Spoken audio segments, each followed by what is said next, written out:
Hello everyone, my name is Syed Saddiq. I am a two-term Member of Parliament in Malaysia.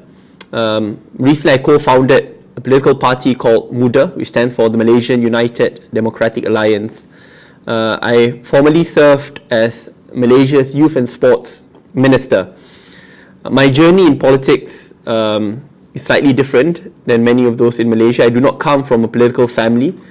I come from a middle income family, a working class family, mother who's a teacher and father a blue collar worker who used to commute from Johor to Singapore every day to make a living for my family. So in my family, I'm the first one to join politics. My journey in politics started when I started as a student leader, challenging corruption, abuse of power, and fighting for a better Malaysia which is built on strong, independent, democratic institutions, not one which is reliant on personalities per se, because that's the root cause of many problems which my country is facing today. So from there onward, I joined hands with many other political leaders to start up a political party, and from there onward we created history in Malaysia. So today I'll be talking about, very briefly, about fake news, misinformation, disinformation tactics. Allow me to firstly start, what's the difference between misinformation and disinformation? While on the surface it sounds the same, it's actually vastly different. Misinformation is when people misinterpret or when people share fake news, maybe not with the most malicious or vicious of intentions, but a properly constructed disinformation campaign is one which is intentionally done to spread fake news and to cause a great misunderstanding among the populace, which may be devastating in many different ways. If you look in India, there was a case where the spread of fake news led to people being killed on the streets because people mistook perpetrators as victims and victims as perpetrators. You look in the West, in the so-called bastion of democracy, the United States of America, where a sizable chunk of the population believes that the political elite are those who are pedophilic in nature, having secret meetings in the underground, wanting to topple people's power.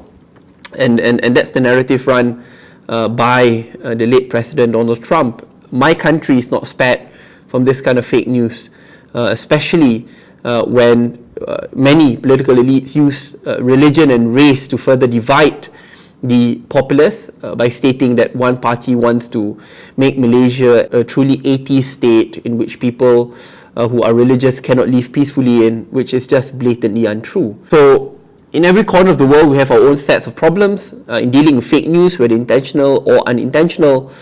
But the reason why fake news spread much faster than the truth or corrective news to challenge fake news is because, especially today, people just love things which enrich them, so it's much easier to retweet than to take back that retweet. It's much easier to share fake news in a WhatsApp group than to correct it by writing a proper context. So that's why you see fake news spread 3 or 4 times faster than the truth, especially when fake news start first and only then can you correct it.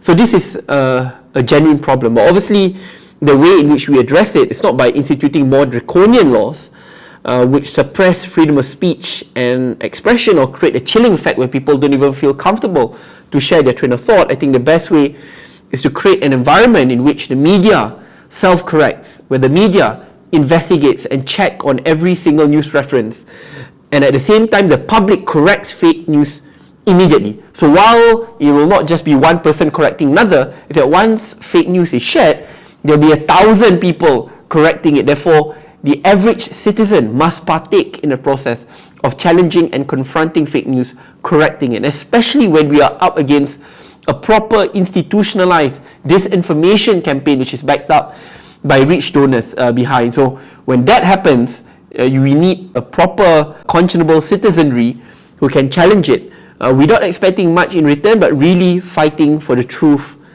in our respective countries. So in Malaysia, we face many disinformation campaigns, especially during election time. I think the last election which just took place about 3 months ago, was truly incredibly interesting, because for once it was a TikTok election, and we all know how TikTok algorithms really can either spread good news or also fake news, depending on who uses that platform.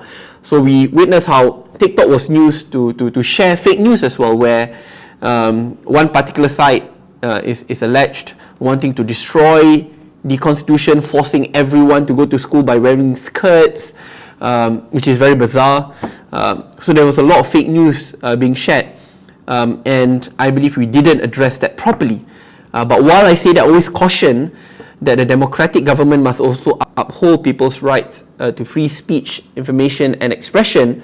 But at the same time, if it is malicious in nature, we must build proper institutions to challenge and confront it while respecting people's freedom of speech and expression. So if I were to speak in length about this, it will take a very long time. So I look forward to addressing all of you during the Asia Leadership Conference. See you in South Korea. Thank you very much, everyone.